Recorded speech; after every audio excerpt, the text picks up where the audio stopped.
নমস্কার।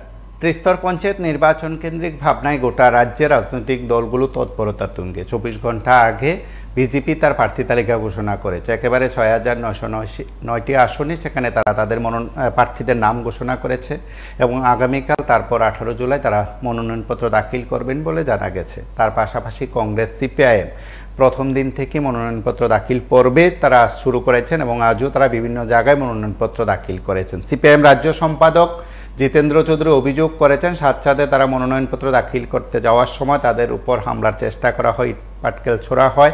একই সঙ্গে অভিযোগ করেছেন কংগ্রেস নেতৃত্ব, তারাও দাবি করেছেন বিভিন্ন জায়গায় হামলা হুজ্জতির অভিযোগ তাদের তরফে করা হয়েছিল। সংশ্লিষ্ট নির্বাচন কাজে যুক্ত আধিকারিকদের তারা জানিয়েছেন।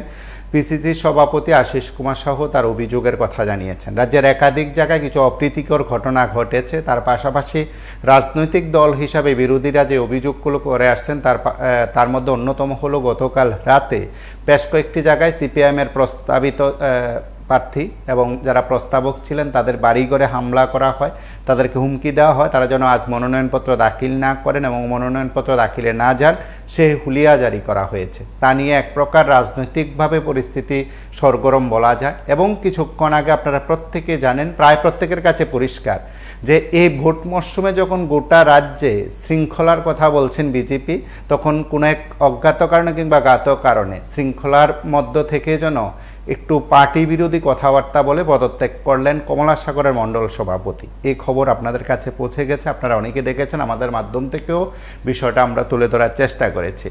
একাধিক জায়গায় বিজেপির প্রার্থী না হতে পেরে তারা নির্দল প্রার্থী দেওয়ার ঘোষণা করেছেন। শুধু কাঠালিয়া ব্লকের ক্ষেত্রেই নয়, যুবরাজনগর সহ বেশ কয়েকটি জায়গায় অন্য রাজনৈতিক দলে সেখানে যোগদানের সিদ্ধান্তের কথা জানানো হয়। কোথাও কোথাও সিপিআইএমে যোগদান করে বিজেপির যারা প্রতিবাদী বা প্রার্থী হতে পারেননি তারা যেমন কথা বলেছেন, তার সঙ্গে একাধিক জায়গায় সেখানে বিরূপ প্রতিক্রিয়ার সৃষ্টি হয়েছে। ঘটনাটা কতটা বেশি কতটা কম সেটা আপনারা মূল্যায়ন করবেন, আপনারা বলবেন। এবং আমরা এই সময়ের মধ্যে আপনাদের প্রত্যেককে নিয়ে যখন কথা বলি, প্রত্যেককে নিয়ে যখন আলোচনা করি, তখন একটি কথা বারবার বলি যে হ্যাঁ আপনারা কথা বলছেন, আপনাদের রাজনৈতিক অভিজ্ঞতা আছে, রাজনৈতিক দৃষ্টিভঙ্গি থেকে আপনারা কথা বলেন। তার পাশাপাশি গোটা রাজ্যে ত্রিস্তর পঞ্চায়েত নির্বাচনকে আপনারা কিভাবে দেখছেন এবং এই নির্বাচন কেন্দ্রিক ভাবনায় কী কী বিষয়গুলোর উপর গুরুত্ব দেওয়া হচ্ছে, প্রশাসন যেভাবে চলছে তাতে সন্তুষ্ট কিনা এবং যে প্রশাসন যে কাজগুলো করছেন, প্রশাসন যে ব্যবস্থাগুলো নিয়েছেন সত্যি অর্থে সে ব্যবস্থাগুলো সময় উপযোগী কিনা সে নিয়ে অনেকে মতামত দিচ্ছেন। বিরোধী দলগুলো হোক, শাসক দল হোক, তারা তাদের মতন করে প্রতিক্রিয়া ব্যক্ত করেছেন। আমরা কয়েকটি ঘটনার নিরিখে এতটুকু বলতে পারি যে এই সময়ের মধ্যে রাজনৈতিক তৎপরতা তুঙ্গে, শাসক বিরোধীর মধ্যে আর রাজনৈতিক তরজা যেমন রয়েছে ঠিক তেমনি মনোনয়নপত্র দাখিলকে কেন্দ্র করে সমসাময়িক কয়েকটি বিষয় যেমন গুরুত্ব দেওয়া হয়, ঠিক তেমনি কথা প্রসঙ্গেও বিষয়গুলো উল্লেখ করা হয়। কেউ কেউ বলছিলেন যারা বিরোধী দল আছেন তারা অভিযোগ করতেই পারেন, শাসক দলের তরফে তা খণ্ডন করার বিষয় থাকে। বেশ কয়েকটি জায়গায় হামলা, হুজ্জতি, আক্রমণ, প্রতি আক্রমণ ইত্যাদির অভিযোগ রয়েছে, মামলা রয়েছে। তবে এই সময়ের পর্যন্ত একটি ঘটনা ব্যতীত বাকি ঘটনাগুলোতে বিরোধীদের যে অভিযোগ ছিল সেই অভিযোগের ভিত্তিতে নির্বাচন কমিশন ব্যবস্থা নিয়েছে বলে জানানি এবং নির্বাচন কমিশনের কাছে লিখিত বক্তব্য সরাসরি সেখানে গিয়ে প্রতিনিধিরা দেখা করেছেন, বক্তব্য রেখেছেন, চিঠি দিয়েছেন এবং থানায় মামলা করা হয়েছে। সবকটি ঘটনার ক্ষেত্রে অভিযুক্তরা গ্রেপ্তার হননি কিংবা পুলিশ তাদের গ্রেপ্তার করেনি বলে অভিযোগ। আজ সিপিআইএম রাজ্য সম্পাদক অভিযোগ করেছেন যে পুলিশের সামনে ইটপাটকেল ছোড়া হচ্ছে, যারা দুষ্কৃতী তাদের বিরুদ্ধে পুলিশ কোনো ব্যবস্থা নিচ্ছে না, কার্যত তিনি উদ্বেগ প্রকাশ করেছেন। একই সঙ্গে ধর্মনগরে ঘটনার পর কংগ্রেস নেতৃত্ব পুলিশকে জানিয়েছেন, পুলিশের সঙ্গে যোগাযোগ করেছেন, পুলিশ সেখানে গিয়ে দুর্বৃত্তদের বিরুদ্ধে কোনো ব্যবস্থা নেননি। তবে কার্যত কংগ্রেসের যারা আক্রান্ত হয়েছেন বা যাদের বাড়িঘর ভাঙচুর হয়েছে সেখানে পুলিশ দাঁড়িয়ে সব কিছু দেখেছেন বলে কংগ্রেস নেতা চয়ন ভট্টাচার্যের অভিযোগ। সেদিক থেকে রাজ্যের একাধিক জায়গায় কয়েকটি ঘটনা আমরা আপনাদের কাছে তুলে ধরার চেষ্টা করেছি। আপনারা প্রায় ঘটনার সঙ্গে পরিচয় আছে আপনাদের বা জানা আছে এবং আমরা কয়েকটি বিষয় যখন আপনাদের কাছে তুলে ধরি তখন হয়তো অনেকেই সেদিক থেকে বলবেন যে সমসাময়িক কয়েকটি বিষয়ের প্রতি গুরুত্ব দিয়ে এই আলোচনা, সেদিক থেকে এইবারের এই ত্রিস্তর পঞ্চায়েত নির্বাচনের আজকের প্রেক্ষিতে আপনাদের কথাবার্তা খুব গুরুত্বপূর্ণ। আমরা কয়েকটি দৃশ্য দেখি, কয়েকটি ঘটনা দেখি। ধর্মনগরে চয়ন ভট্টাচার্য সহ অন্যান্যরা আক্রান্তদের বাড়ি ঘরে গেছেন, আক্রান্তদের সঙ্গে কথা বলছেন, পরিস্থিতি খতিয়ে দেখছেন। পুলিশের পদস্থ আধিকারিকদের কাছে বিস্তৃত জানানো হয়েছে, তারপরও পুলিশ কি ব্যবস্থা নিয়েছে আমরা কংগ্রেস নেতৃত্বের কথোপকথন থেকে শুনি।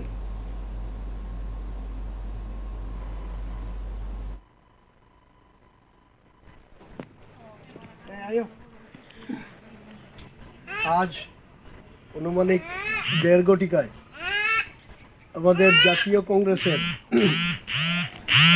ব্লক কমিটির সহসভাপতি শ্রীমান মন্টু সিংয়ের বাড়িতে বিজেপি দুষ্কৃতীরা চড়াও হয়ে তার বাড়ির আসবাবপত্র ভাঙচুর করে এক্ষুনি আমরা দেখাচ্ছি। আমি নিজে ওই এলাকায় ঘটনার খবর পাওয়ার সাথে সাথে আমরা এখানে এসেছি। আমরা তার বাড়ির আসবাবপত্র এগুলো যেগুলো ক্ষতিগ্রস্ত হয়েছে এগুলো পরিদর্শন করছি। চলুন আসুন। এটা ভাঙছে না, এই গ্লাস ভাঙছে না, ওইটা গ্লাস সম্পূর্ণ সমস্ত গ্লাস ভাঙছে, সমস্ত গ্লাস মানে এই চেয়ারটা ভাঙছে না, চেয়ার ভাঙছে, মোটরসাইকেলটাও ভাঙছে। আচ্ছা, তারা কয়জন আছিল? তারা 15-20 জন আছে। 15-20 জন। এই জানলাটা ভাঙছে, এই জানলাটা ভাঙছে, ব্যাঙ্গে তছনছ করে দিয়েছে। এই যেরকম বিছনার মধ্যে গ্লাস, জানলার গ্লাস, এগুলো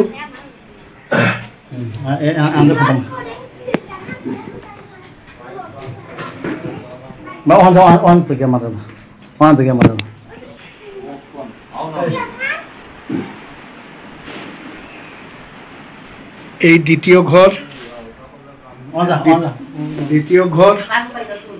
এই ঘরতে তার জানলার গ্লাস তছনছ করেছে।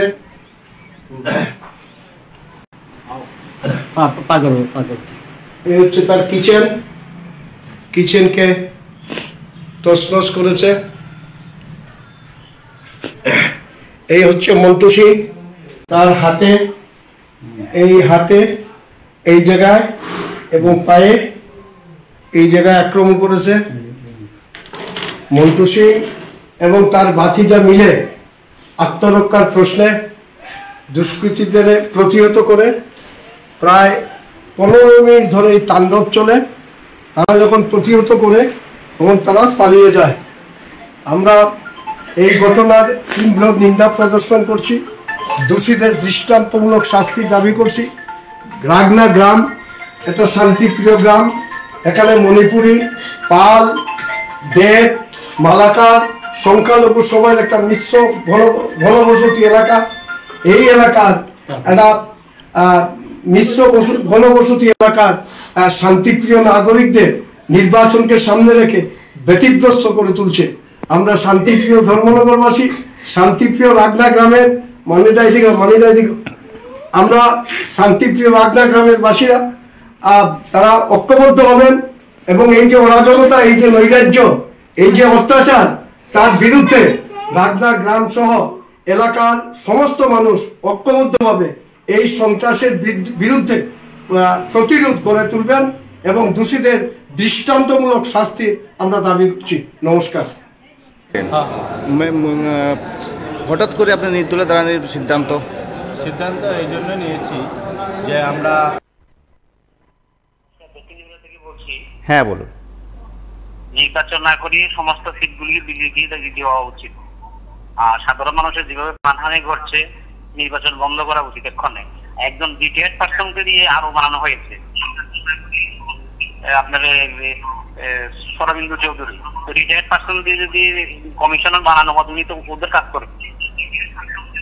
কি দরকার? ইলেকশন কোনো দরকারই নেই, সব সিটকে ঘোষণা করে দাও। মানুষের পাহাড়ি বন্ধ করুক, মানুষের ঘর বাড়ি সব নষ্ট করা হচ্ছে। কি দায় নেবে এদের এগুলি? নমস্কার। নমস্কার, কে বলছেন?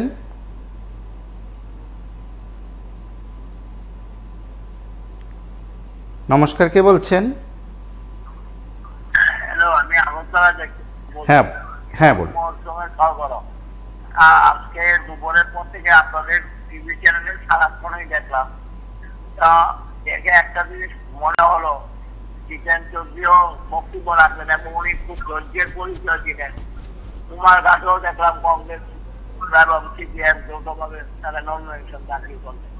তো আরেকটা জিনিস আমার দেখলাম যে উনি টিকিট পাননি বলে 40 জন নিয়ে উনি আবার পুনরায় সিপিএম যোগ দিয়েছেন। আমার প্রশ্নটা এখানে, উনি কেনই বা গেলেন আর কেনই বা ফিরলেন? উনি আদর্শটা দিচ্ছে, কেনই বা বিসর্জন দিয়ে গেলেন আর গেলেন না বলে আবার চলে আসলেন?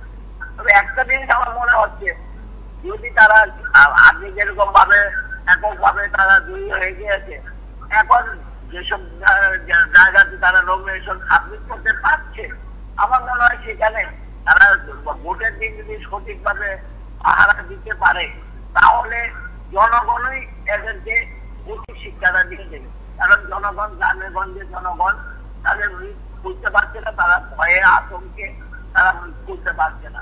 যদি বিরোধী পার্টি যদি ভোটের দিক অর্থাৎ ভোটের দিন যদি তারা সঠিকভাবে পালন করতে পারে, তাহলে জনগণে আমার মনে হয় কিছু না কিছু সপ্তাহ পঞ্চায়েতটা জমা করতে পারবে না, কিছু সিটে তারা ভালো জয়ী হবে বলে আমরা আশা করতে পারি।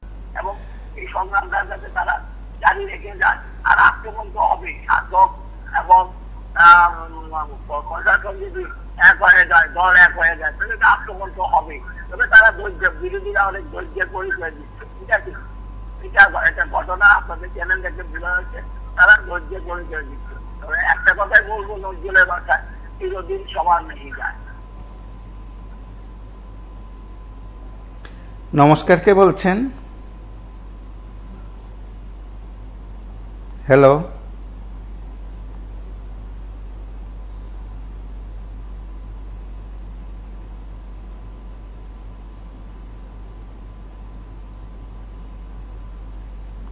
নমস্কার, কে বলছেন?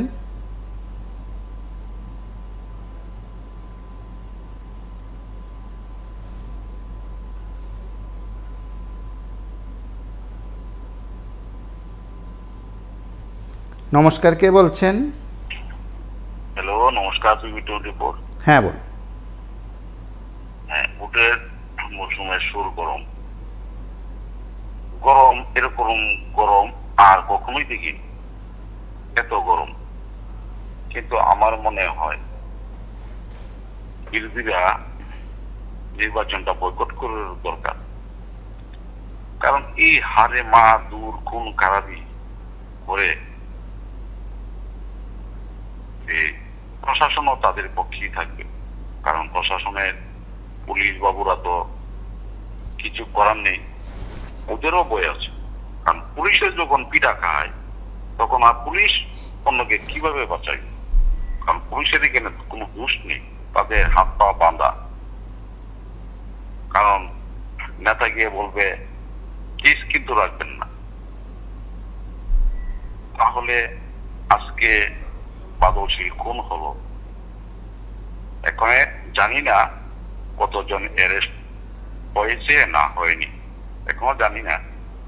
কিন্তু তাহলে বয়কট করার দরকার।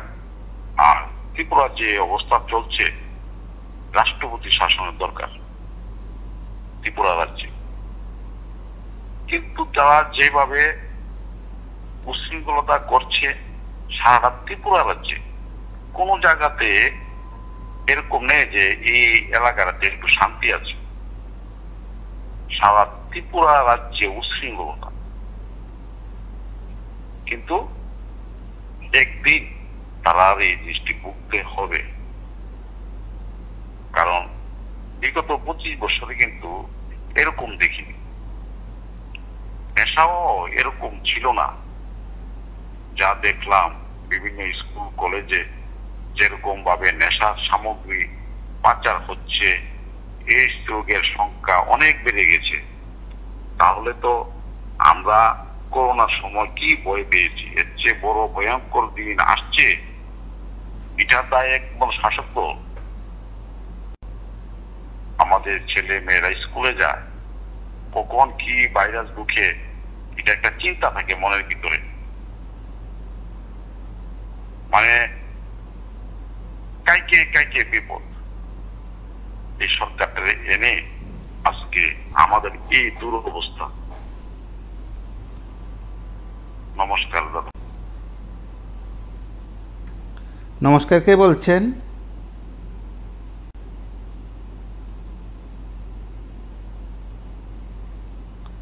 নমস্কার, কে বলছেন? থেকে বলছি। হ্যাঁ বলুন। আমরা যা দেখলাম এই নির্বাচন সম্বন্ধে ধর্মনগরে, বিলোনিয়াতে, সারা ত্রিপুরা, আমার মনে হয় নির্বাচন কমিশন একটা অযোগ্য লোকের নির্বাচন কমিশন তৈরি করা হয়েছে। সেই নির্বাচন কমিশনের উপযুক্ত হয়েছে, কারণ এইখানে যে সন্ত্রাস হইতেছে নির্বাচন কমিশন তো এটা বন্ধ করলে পারে যে না নির্বাচন হওয়ার পরিস্থিতি নেই, কিন্তু না তা করবে না। দলের মতগ্রস্ত হয়ে রয়েছে। আর প্রশাসন সরকার যখন এক হয়ে যায় সেখানে নির্বাচন হইতে পারে না। বিরোধীদের প্রতি আপনার মাধ্যমে আবেদন জানাবো আমরা যে তোমরা যদি পারো নির্বাচনের লড়াই করে তারা লোক ঠিকঠাক তাহলে করো, আর না হইলে হুদ্দার জনগণের এই গরিব মানুষের মা বোনের ইজ্জত নষ্ট করে না, ভাইয়ের মাথা হারাইও না, কোনো ভাইকে আর শরীর রেখে দিও না।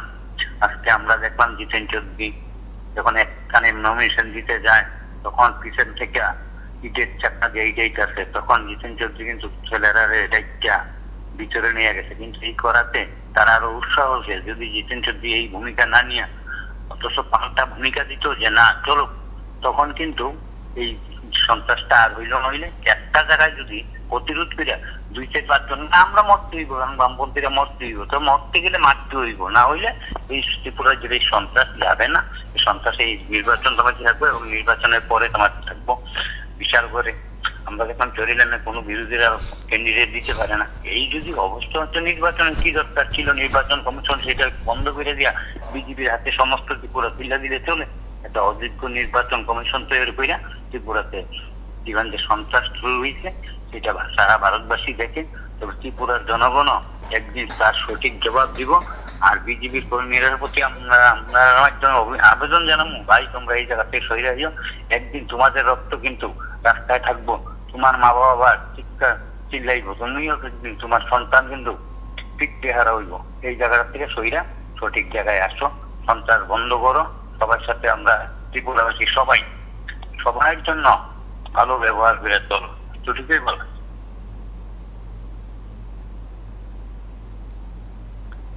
নমস্কার, কে বলছেন?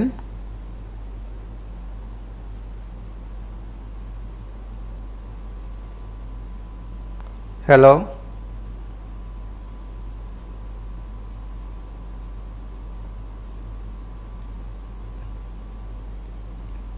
নমস্কার, কে বলছেন?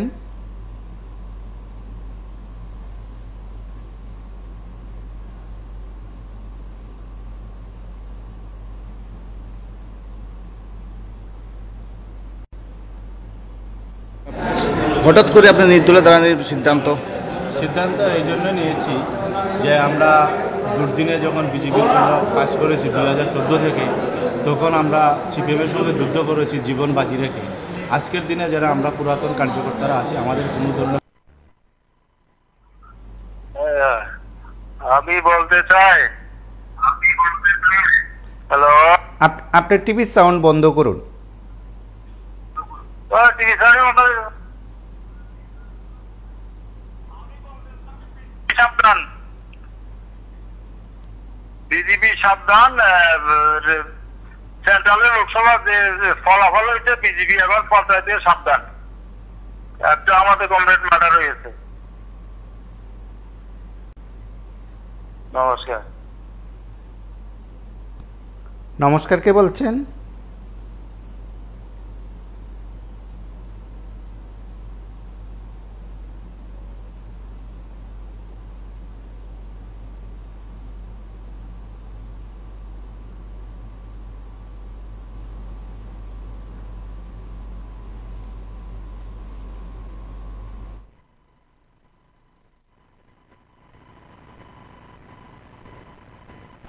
আমাদের কোনো ধরনের কোনো মূল্যায়ন নেই।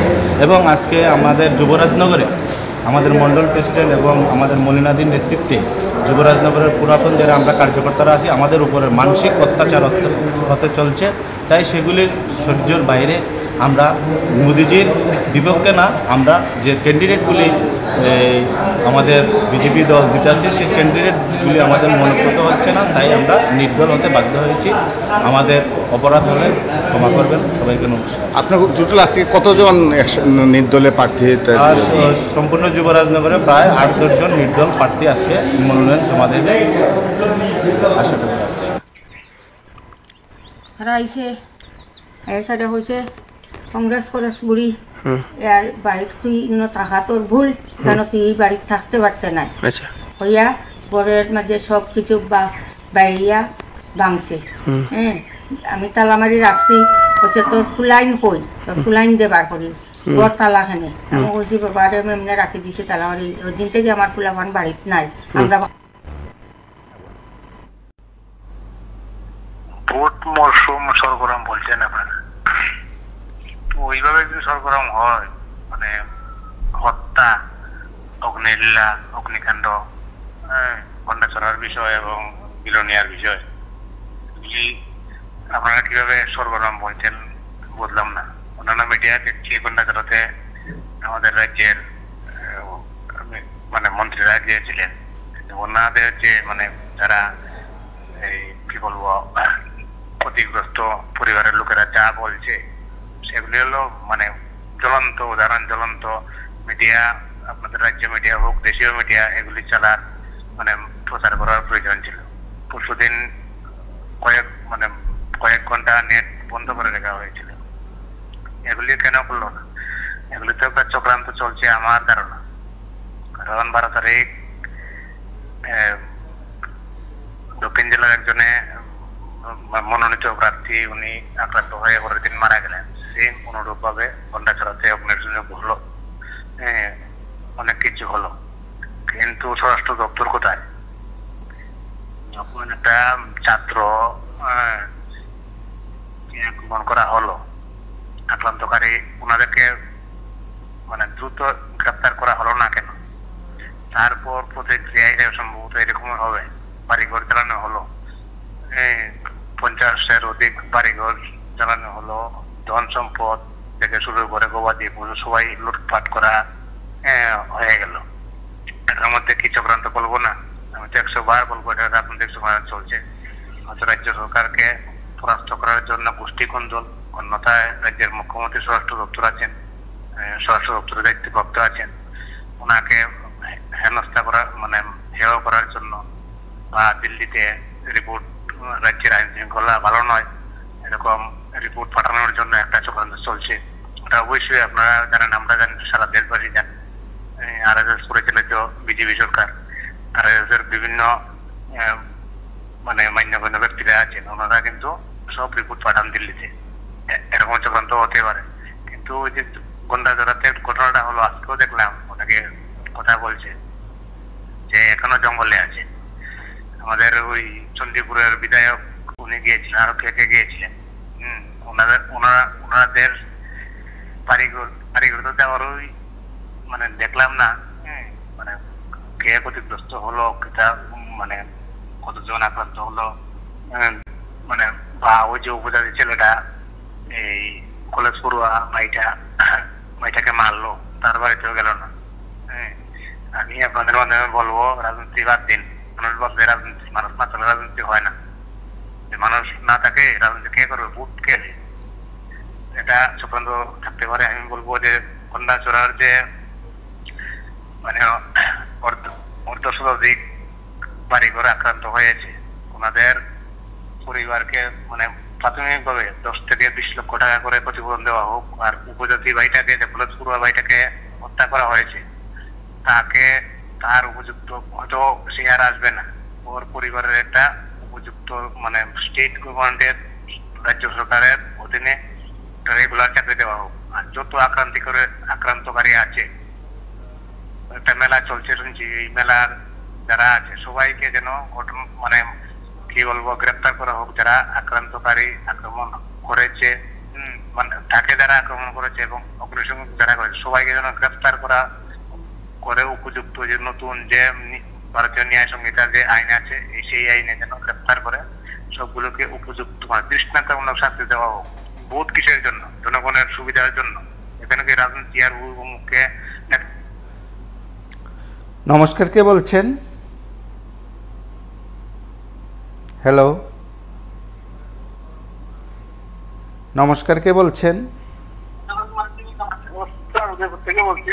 হ্যাঁ বলুন। রাজনৈতিক যে সরগরম দেখেন, আজকে যারা সারা রাজ্যে পঞ্চায়েত নির্বাচনে প্রার্থী দিয়েছে, অনেক ভয়ভীতির মাধ্যমে কিন্তু সংগ্রামের মাধ্যমে কিন্তু প্রার্থী দিয়েছে, তাদেরকে আমরা প্রথম অভিনন্দন জানাই। কারণ যারা শাসক দল হয়েছে এখনো তারা কিন্তু প্রার্থী ঘোষণা করতে পারেনি, আজকে বিকালে হবে বলে আমরা মনে করি। কারণ তারার মধ্যে চলছে, যাই হোক তাদের ব্যাপার।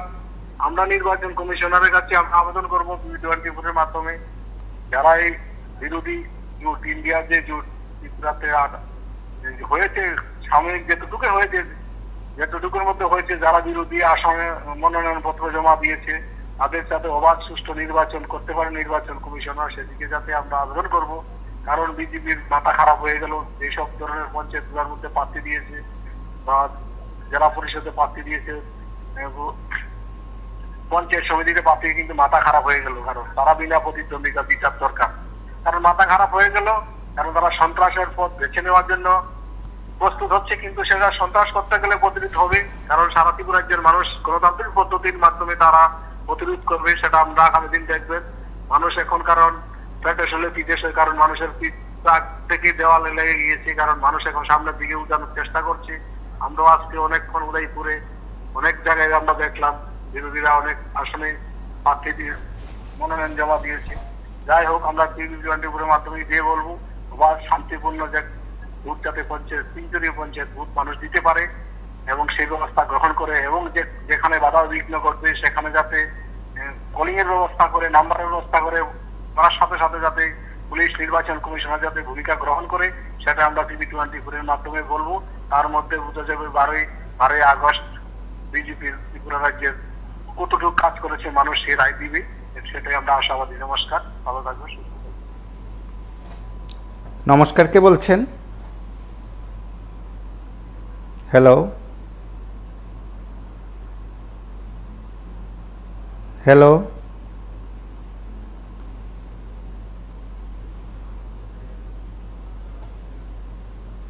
নমস্কার, কে বলছেন? নমস্কার, আগরতলা থেকে বলছি। হ্যাঁ, দেখুন, আসলে একটি ভালো প্রশাসন আশা করা এই সরকারের আমলে, এটা আমার মনে হয় আমার অন্যায়। কারণ বিজেপি দল, আমি আরো বেশ কয়েকদিনই বলছি, ওরা গণতন্ত্র মানে না, গণতন্ত্র বুঝে কিনা এটাও জানে না। আর বিশেষ করে নির্বাচন কমিশন, স্বরাষ্ট্র দপ্তর, আপনার নির্বাচন কমিশনের মাথায় কটা ঘাড়ে কটা মাথা আছে যে উনি ওনার খুশি মতো কাজ করবেন, তাদের কথা মতো কাজ করতে হবে। এটা মুখ্যমন্ত্রী একটু আমাদেরকে বলেও দিয়েছেন 100% আসন চাই আমরা। আর বিশেষ করে স্বরাষ্ট্র দপ্তর, ভারতবর্ষ 200 বছরে স্বাধীন হয়েছে, পুলিশ জীবনে স্বাধীন হতে পারবে। কাজে এই অবস্থা চলবে, শুধু মানুষ প্রতিরোধ যতদিন না করবে। আজকে দেখলাম দক্ষিণ ত্রিপুরায় এক জায়গায় ওরা নির্দল, বিজেপি নির্দল হয়ে প্রতিদ্বন্দ্বিতা করছেন, 8-10 জন দাঁড়িয়েছে। এই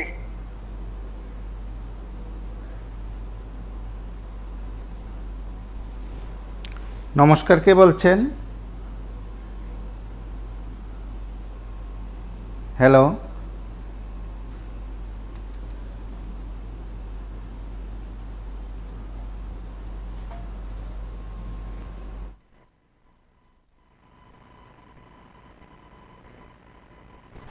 নাই, আমরা শুধু বুড়া বুড়ি। তারা বিশ্বাস না করিয়া আমার গ্রিল, এই ঘর দরজা সব ভাঙ্গিয়া ফালাইছে, ঘরের ভিতর তারা চেক করছে ফুলাইন করে। বুড়া মানুষ তানের ডেক্কা মারিয়া ফালাইয়া, আমার ডেক্কা মারি ফালাইয়া, আর রাস্তা খাস ভাঙ্গিয়া ফালাই দিছে। ওই কুড়াকান্দি পঞ্চায়েতের নির্দেশ কয়েকটা ছেলামন্ডার নির্দেশটা ওটা ইজ্জত নিতা কো কে বাংছে কো না কে হুমকি কে দিছে তোমরা কো অনু কুমার দাসের নেতৃত্বে হ্যাঁ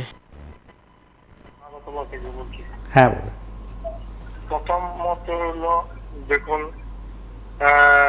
রাজনগর থেকে যারা নির্দল প্রার্থী বিজেপি থেকে দাঁড়িয়ে আজকে তারা নিজস্বভাবে প্রার্থী দিকে নির্দল থেকে আমার তরফ থেকে ব্যক্তিগতভাবে তাদের প্রতি আমি আন্তরিক একদম মন খুলে ধন্যবাদ জানাই।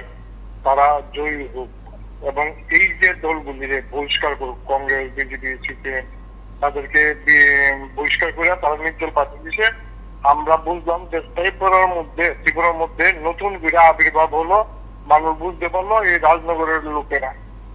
আজকে দেখুন দুর্ভাগ্য আমরা ত্রিপুরা রাজ্যে এবং সারা ভারতবর্ষে গণতন্ত্র দেশ, মানুষের অধিকার, সরকারের সাথে লড়াই করে প্রত্যেকে লড়াই করা উচিত। আজকাল দলে দলে দলে দলে বিভিন্ন দলে যুক্ত হইয়া দেখা যায় দলে দলে মারামারি আন্দোলনের লোকের নাম নাই। এক একটা মন্ত্রী এমএলএ কোটি কোটি টাকা সরাই নিতেছে। আজকে ত্রিপুরা রাজ্যে দেখেন হসপিটালের ব্যবস্থা বন্ধ, চিকিৎসা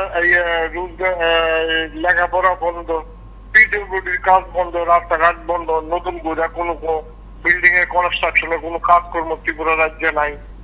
মানে যে দিকে যাইবেন এই দিকে মানে একদম স্তব্ধ। আর তারা কইতেছে যে উন্নয়ন উন্নয়ন উন্নয়ন হইতেছে। কার উন্নয়ন হইতেছে? হইতেছে মানিক শাহর উন্নয়ন, হইতেছে রাজীব ভট্টাচার্য পার্টির যারা আছে তারার উন্নয়ন হইতেছে, বিদেশ যারা তারার উন্নয়ন হইতেছে।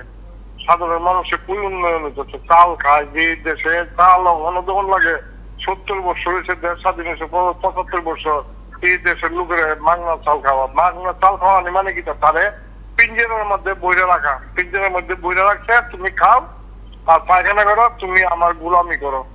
এই তো হইলো মানে যে আজকে যারা মাগনা চাল পায় তারা মাগনা চালের আশায় তারপর দিয়ে লাঠি খেলা খেলায় মানুষের বাড়িঘর ভাঙ্গা। এই যে অত্যাচারটি করলো মানুষের বাড়িঘর ভাঙতেছে, এটা কি গণতন্ত্রের দেশে একটা হয়? কারা করাইতেছে? নেতারা করাইতেছে। নেতারা বাড়ি করে বড় বড় নেতা যারা আছে, যারা ক্ষমতা আছে, তারা বাড়ি করে তো কোনো হামলা না। তারা বাড়ি করে হামলা হওয়া একান্ত দরকার ওখানে। তো এই লোকগুলা তারা বাড়ি করে হামলা করুক, সাধারণ মানুষ করে হামলা করে কি করবো? তারা কোটি কোটি সহায়তা। আজকে ত্রিপুরার প্রাক্তন মুখ্যমন্ত্রী থেকে আরম্ভ করে দেখেন হাজার হাজার কোটি টাকা সহায়লো, ত্রিপুরার দুর্ভোগ সৃষ্টি করে দিল। এই যে দুর্ভোগটি হইতেছে কি মানুষ বুঝে না? ওই যে 5 কেজি চাল দেয়া পিঞ্জিরের মধ্যে বইরা গোলামি করাইতেছে, গোলামি থেকে বাঁচতেইব। এবং আজকে দেখেন এই সবচেয়ে বড় দুর্ভাগ্য পার্টি গুলা এই পরিস্থিতিতে তারা রাষ্ট্রপতি শাসন দাবি না করে প্রার্থী দখলের লেগে পাগল করতেছে। প্রার্থীর লাভ টাকা ওই মানিক সরকার পবিত্র ধরে নিলাম, পার্টির নাম জানি দিকা, নাম জানি দিকা, তারা নামটা প্রকাশ করলাম। কংগ্রেসের যারা আছে তারা লাভবান হবে, তারা আগামী দিনে বিধায়ক হবে, মন্ত্রী হবে। কেন তোমরা দাবি করতে পারতেছো না? এইভাবে গণতন্ত্রটা ধ্বংস করে দিতেছে ত্রিপুরা রাজ্যে মানিক শাহর নেতৃত্বে, রাজীব ভট্টাচার্যের নেতৃত্বে এবং মোহন ভগবতের নেতৃত্বে ত্রিপুরাটা আজকে ধ্বংস। সমস্ত কিছু স্তব্ধ হয়ে গেছে, কাজকর্ম, চিকিৎসা, পড়াশোনা সব শেষ। তারপর তোমরা রাষ্ট্রপতি শাসন করে কেন দাবি করো? তোমরা কেন এই মারামারির মধ্যে নিতেছো? মানুষের বাড়ি ব্যক্তি বানতে হবে। আগামী দিন তো বিভেদ সৃষ্টি হইতেছে, 2টা গ্রুপ, আবার 3 গ্রুপ 4 গ্রুপ হবে। এর বাড়ি হ্যাঁ পড়বো, এর বাড়ি হ্যাঁ পড়বো, এর বাড়ি আর জ্বালাইবো, হ্যাঁ খুন করবো, হ্যাঁ খুন করবো, পাল্টা খুন হইবো। এইটা গণতন্ত্র না। এই পরিস্থিতিতে আমি বলবো রাষ্ট্রপতি শাসন দাবি করুক, এরা সবাই প্রত্যাখ্যান করুক, রিয়াকশন টনক লড়বে, তাহলে আমরাও সহযোগিতা করতে পারব। সমস্ত জনসাধারণ মানিক শাহ, রাজীব ভট্টাচার্যের সঙ্গে আমরা লড়াই করে একটা রাস্তা হইব। এটাই হলো গণতন্ত্র উপায়। ইলেকশনের নমস্কার, কে বলছেন?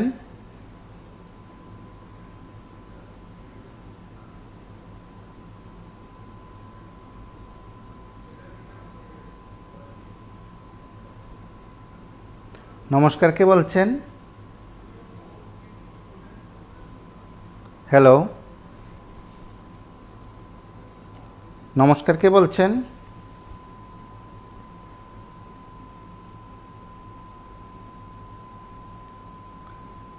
নমস্কার, কে বলছেন?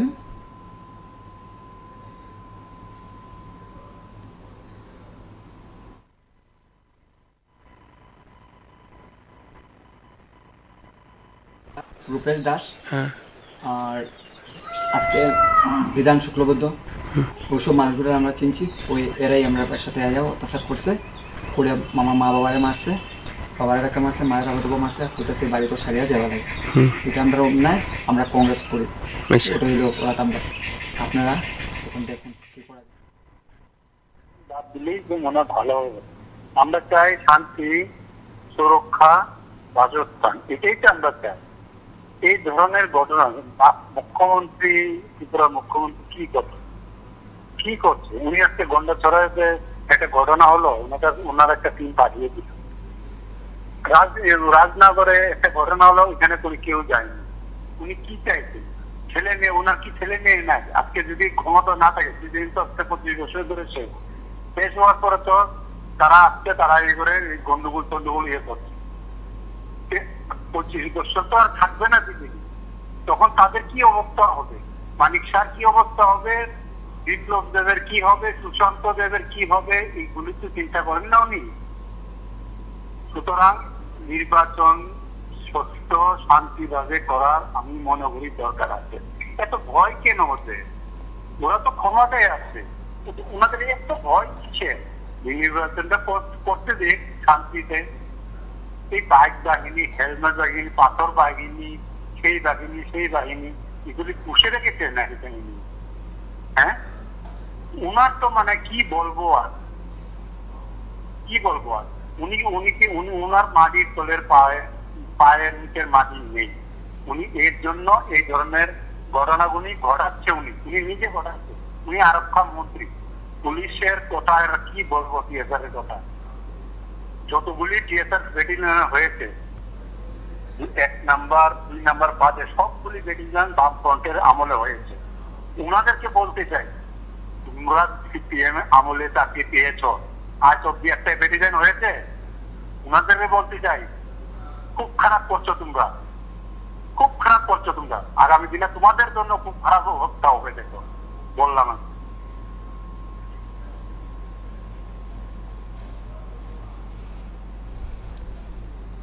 নমস্কার, কে বলছেন?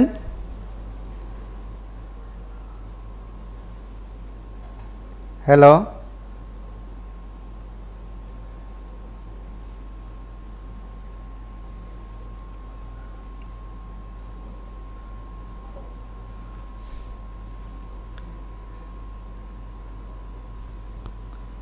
নমস্কার, কে বলছেন?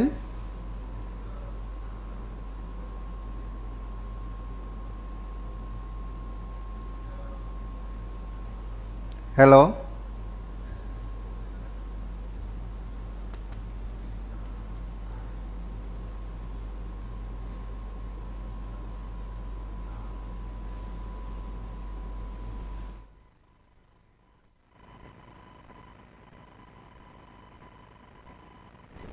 আজ আমরা সিপিআইএম দলের পক্ষ থেকে খোয়াই জেলা পরিষদের 3, 4, 5, 6 এবং 10 ও 11 নম্বর আসন, অর্থাৎ মোট 6টি আসনে আমরা মনোনয়নপত্র দাখিল করি এবং খোয়াই পঞ্চায়েত সমিতির 11টি আসনে আমরা আজ মনোনয়নপত্র দাখিল করেছি।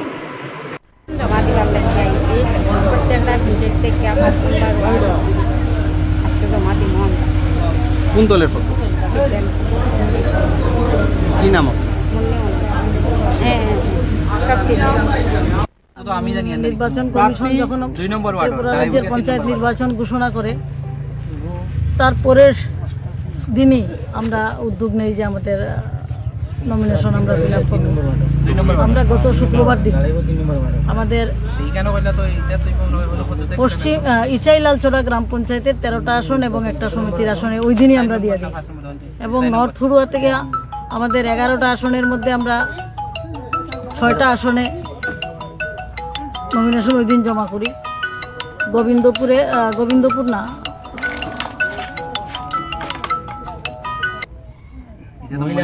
এটা গত শুক্রবার দিন আমরা দেই। আর আজকে শনিচড়া থেকে আমরা 6টা নমিনেশন জমা দেই। নদিয়াপুর শনিচড়া থেকে 4টা নমিনেশন জমা দেই শুক্রবার দিন। আজকে আমাদের নদিয়াপুর শনিচড়ার বাকি যে 2টা ছিল সেটা আজকে জমা হইব, জমা অলরেডি ঢুকে গেছে।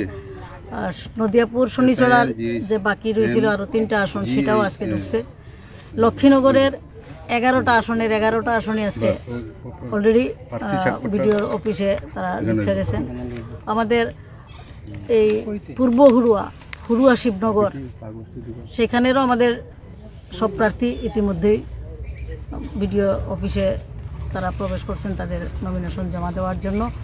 পশ্চিম ইচাই লালচড়া, প্রত্যেক রায়, পশ্চিম প্রত্যেক রায় এবং গোবিন্দপুর সব কম আমাদের প্রতিনিধি যারা প্রার্থী হইবেন মনোনীত আমাদের পার্টি থেকে তারা সবাই ইতিমধ্যেই আমাদের বিডিও অফিসে ঢুকছেন এবং পঞ্চায়েত সমিতিরও অধিকাংশ আসন ইতিমধ্যেই ভিতরে ঢুকে গেছেন, তারা জমা দিয়ে দিবেন, লাইনে আছেন। সমিতি 13 নং আসন থেকে সিপিএম এর হয়ে প্রতিদ্বন্দ্বিতা করছি উত্তরহুড়া গ্রাম পঞ্চায়েতের নাম। আমার নাম হচ্ছে জয়নাল উদ্দিন, বাবা মবেশ্বর আলী। আমাদের উত্তরহুড়া গাঁওসভার বর্তমান যে অবস্থা বিজেপি দলের অপশাসনের ফলে আমরা 100% আশাবাদী এই গাঁওসভা আমরা জিতব এবং পঞ্চায়েত সমিতির আসন এই উত্তরহুড়া গাঁওসভার এটাও আমরা জিতব। আমরা এখন পর্যন্ত 10টা পঞ্চায়েত সমিতির আসনে নমিনেশন জমা দিয়েছি, বাকি 3টাও আমরা কাল পরশুর মধ্যে জমা দিয়ে দেব। আমরা আশাবাদী এবার পঞ্চায়েত নির্বাচনে একটা ভালো ফলাফল আমাদের পার্টি করবে। আমাদের 54 কদমতলা কুর্দি ব্লক কংগ্রেসের উদ্যোগে আইএনসির পক্ষ থেকে আজকে আমরা বিশেষ করে কয়েকটি গাঁওসভায় মনোনয়নপত্র ইতিমধ্যে আমরা জমা দিয়েছি এবং 2টা একটা যদি বাদ যাইতে হয়তো কালকের মধ্যে আমরা পুরোপুরি সমাপ্তি করব এবং এখন পর্যন্ত যা পরিবেশের মধ্যে মোটামুটি আমরা দিয়েছি তাতে কোনো অসুবিধা হয় নাই। এবং আগামীকাল আমরা পঞ্চায়েত সমিতি এবং জেলা পরিষদেরও প্রার্থীগুলোকে আমরা মনোনয়ন দাখিল করব।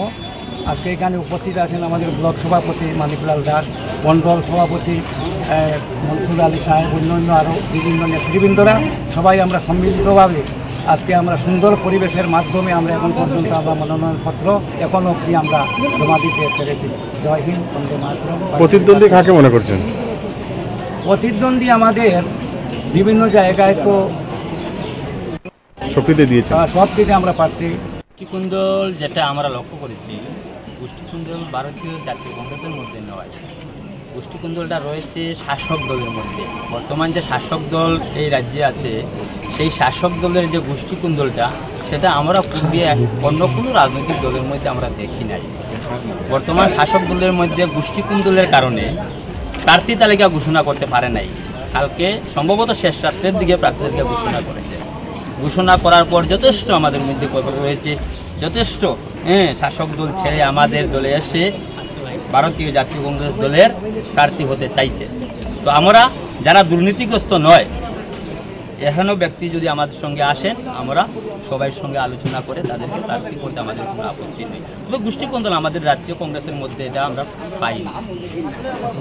আমরা দেখতে পেলাম সেটা তো গোষ্ঠীকুন্দলের কারণেই, গোষ্ঠীকুন্দলের বহিঃপ্রকাশ প্রকাশ্য করছে।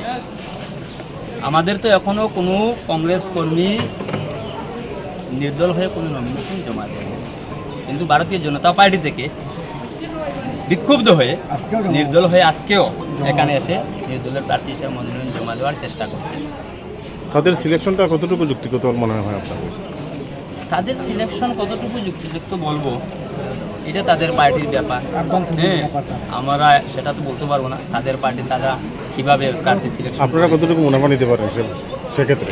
আমরা আশাবাদী কদমতলা পঞ্চায়েত সমিতি আমাদের অনুকূলে আসবে, বেশ কিছু গ্রাম পঞ্চায়েত আমাদের অনুকূলে চলে আসবে। সেটার কারণ কি হতে পারে?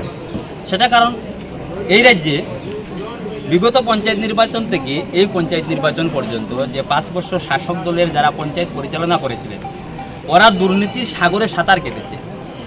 যেটা আমরা পূর্বে লক্ষ্য করি, কোনোদিন কোনো আইওআই বেনিফিশিয়ারির কাছ থেকে 20,000, 15,000, 10,000 করে কোনো পঞ্চায়েতের সদস্য বা প্রধান নেয় নাই। কিন্তু আমরা এইবার কি লক্ষ্য করলাম, 100% আইওআই বেনিফিশিয়ারির কাছ থেকে গড়ের 20,000 টাকা, 15,000 টাকা, 30,000 টাকা করে ঘুষ নিয়েছে। ল্যান্ড লেভেলিংয়ের নাম করে বেনিফিশিয়ারি নাই জানানোই হয়নি, সম্পূর্ণ টাকা আত্মসাৎ করা হয়েছে। এই দুর্নীতি এবং তাদের গোষ্ঠীকুন্দল দুটার ফলস্বরূপ হিসাবে আমরা রিপ্রেজেন্টেটিভ নির্দল থেকে নমিনেশন দিয়েছি আমাদের দক্ষিণ কদমতলা গ্রাম পঞ্চায়েতের 4 নং ওয়ার্ডে 7 নম্বর আসনে স্বপ্না বেগমকে আমরা নমিনেশন জমা দিয়েছি। 4 নম্বর ওয়ার্ড 8 নম্বর আসন থেকে আনোয়ারা বেগমকে আমরা নমিনেশন জমা করেছি এবং 3 নম্বর ওয়ার্ডে জহর আলীকে আমরা নমিনেশন জমা করেছি। 2 নম্বর ওয়ার্ডে আব্দুল হককে আমরা নমিনেশন জমা করেছি এবং পঞ্চায়েত সমিতির আসনে খলিল উদ্দিনকে আমরা নমিনেশন জমা করেছি। উত্তর জেলা আমরা আগামীকালকে নমিনেশন দেব ধর্মনগর ডিএম অফিসে। করছেন কি কারণ? আমি 14 বিজেপিতে যোগদান দিই, আমি পাস করি। তারপর আবার 18 সালে আবার আইলাম প্রধান হিসাবে আমার নিয়োগ করা হয়েছে। এই 5 বছর আমি প্রধান হিসাবে ছিলাম। আমার মনে হয় না গাঁও শহর কোনো ব্যক্তি আমার উপর কোনো অপ্রীতিকর ঘটনা এবং কেউ কথা হইতে পারতো না যে এই প্রধান কোনো হাস করছেন না বা এই প্রধানে আমরা এই প্রধান সবাই বলছে যে এই প্রধান পাইছি আমরা অনেক ভাগ্য গুণে। তাই এবার বিজেপি কি করছে আমার নামটা দিছে না। 14 সালের আরও বেশ কয়েকটি গ্রাম পঞ্চায়েতের মনোনয়নপত্র দাখিল করে আমরা বেরোচ্ছি। আসার পথে যারা রাজনৈতিক ময়দানে আছেন তাদের বক্তব্য শুনেছেন, রাজনৈতিক দলের নেতৃত্বদের কথা শুনেছেন। সব মিলিয়ে বলা যায় ত্রিস্তর পঞ্চায়েত নির্বাচন কেন্দ্রিক ভাবনায় সবকটি দলই যেন প্রস্তুত এবং তারা তাদের মতন করে লড়াইয়ে আছেন। কিন্তু তার পাশাপাশি এমন কয়েকটি ঘটনা ঘটছে যেগুলো একদিকে এই ত্রিস্তর পঞ্চায়েত নির্বাচনকে প্রতি মুহূর্তে বলা যায় সরগরম পরিস্থিতি সৃষ্টি করছে এবং তার পাশাপাশি শাসক বিরোধী দ্বন্দ্ব থাকে, প্রতিদ্বন্দ্বিতা থাকে এবং অবশ্যই তর্ক বিতর্ক থাকে, একে অপরের বিরুদ্ধে অভিযোগ থাকে। তারপরও সাধারণ মানুষের কথা ভাবতে হয়, সম্পদ, মানব সম্পদ, সব সম্পদের কথাই ভাবতে হয় রাজনৈতিক দলের নেতাদের। সেদিক থেকেই ভোট মরশুম স্বাভাবিক থাকুক, সুন্দর থাকুক সেই প্রত্যাশা রইল। আপনারা প্রতিদিনের মতন রাত 9টায় লাইভ অনুষ্ঠানে অংশ নেন, কথা বলেন। রাত 10টায় আরও একটি লাইভ অনুষ্ঠান রয়েছে, সেখানেও কথা বলবেন আপনাদের ভাবনায়, সেখানে আপনাদের মতামত তুলে ধরবেন। আজ এই পর্যন্তই। নমস্কার, শুভরাত্রি।